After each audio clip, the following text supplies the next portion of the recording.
As players wandering around in EVE, you probably at one point noticed that the destinations that you set are actually displayed in the skybox of your system. You may have also noticed throughout your travels that certain nebulas and clouds in your skybox are actually different regions of space. For instance, in the Caldari region of the Forge, you can actually see a Mimitar region metropolis in the skybox. And if you continue to do a little traveling around, you might also realize that that metropolis system will change relative to the current region you're in and the region you're looking at. What if we attempted to use this relative skybox idea and apply it to wormholes to see if we can better understand and map some of the different classes? Now, for this project that I set out to do, I used a lot of work done by another capsuleer named Ruben, hopefully pronouncing that correctly. What this fellow set out to do was he realized that different wormhole systems are not actually random numbers. He figured out that there was a pattern in all of the JTAGs except for C13s. What he had figured out was that JTAGs are actually a coordinate system that goes hours, minutes, and seconds. And that if you plot all of these systems, you're then able to create a handful of rings around a center point. Rubes has the understanding, or at least the speculation, is C6 space is supposed to be the region of wormhole space closest to the center. The reason he thinks so is because in C6 systems and other high-class systems, your skybox gets brighter and the nebula in the background gets bigger. And if you go to lower class systems, your systems are in general darker and the nebula gets smaller. Using the idea of locus coordinates and the idea that C6 space is closest to the nebula, I went out to C6 space to see if the nebula changed position as we went around our arcs. Now, in order for this project to be true, we depend on a couple of assumptions.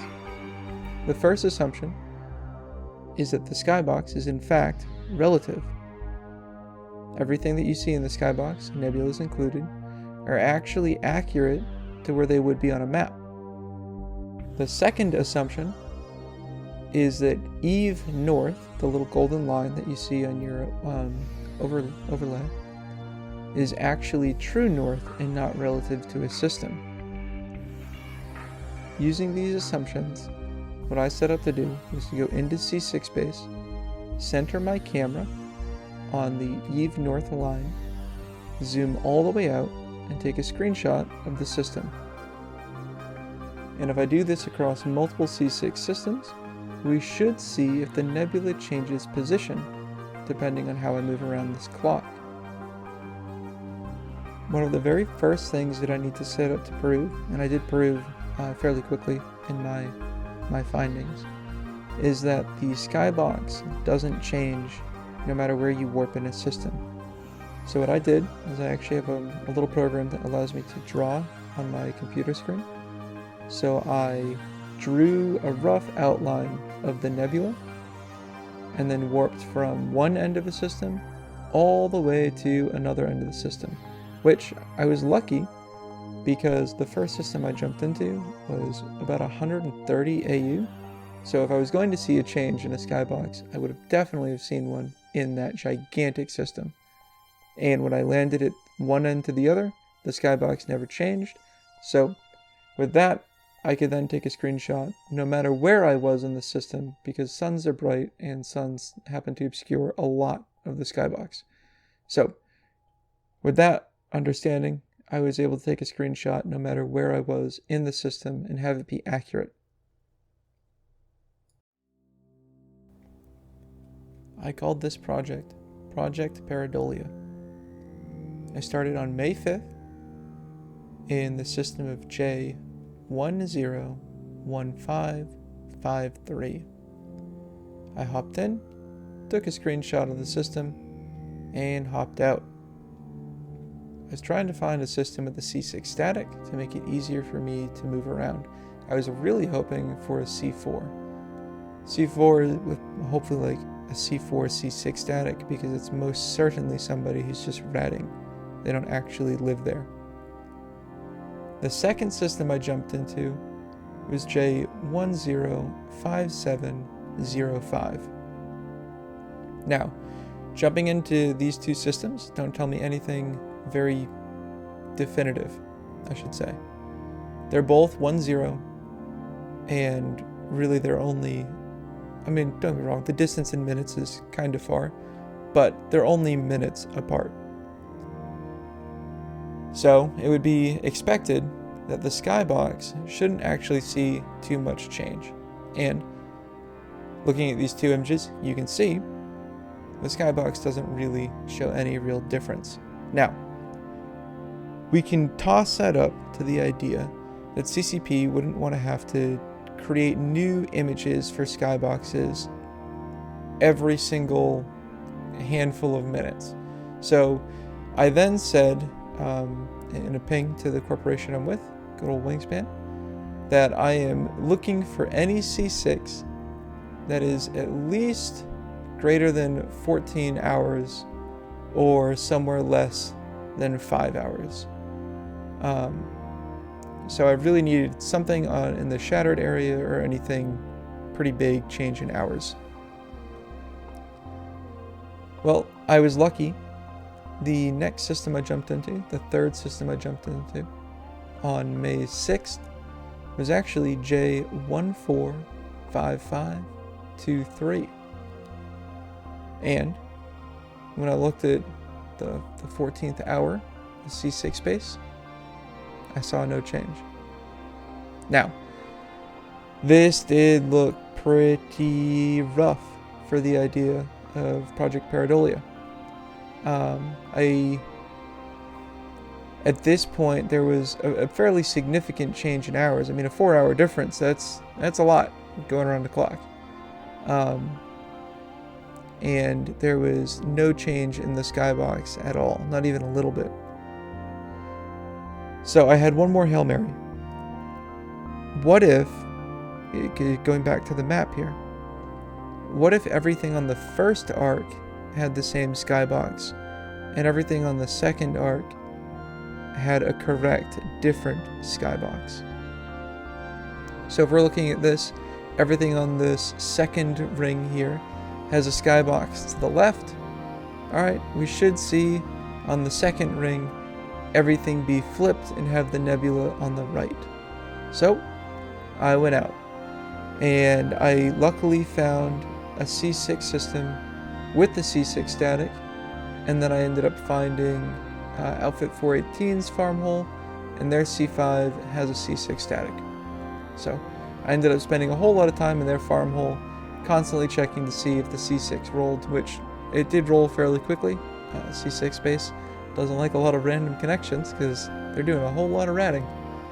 But I had some pretty bad luck with my next couple of systems. My fourth system was J111447. Same arc, no change. I then jumped into J161215. Same arc, no change. I was then in J151920, J160722, J151-817, and then finally I managed to get my first system on a different arc in J010366. I was fairly excited that I got a shattered system. I was really interested to see what shattered systems did for the skybox. And unfortunately for Project Pareidolia, the second arc did not show any change in skybox. The nebula placement remained the same across all of these systems, regardless of hours difference and regardless of arc placement. What does that mean for the future of the locus coordinate idea? I mean, it could be tossed up to a couple of things, right? my assumption about Eve North being absolute could be faulty.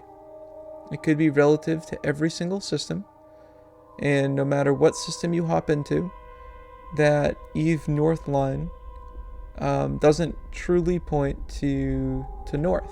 It just points to what everyone will consider north in your solar system. If that's the case, that's not an actual reference point, and I shouldn't be using that as a reference point. Now, without a reference point, you can't do this project. So if Eve North is relative, I don't see a way that we could actually track this. There is no map for us to look at. So yeah, if Eve North is relative to a system, then we're kind of out of luck. But maybe it's a hardware limitation. CCP doesn't want to have a handful of different backgrounds properly rotated around a bunch of rings that take into perspective a different minutes and hours and distance from this center point, which we're assuming is the Carolina Star explosion or something else in wormhole space that everything's kind of anchored around. But I could see that as being a big ask, which is why I was hopeful that maybe it really was just two different rings, right? Like on ring 1, ring A, you had nebula in one spot, and ring B, you had nebula in another spot. But that also turned out to be false, which is a little bit unfortunate.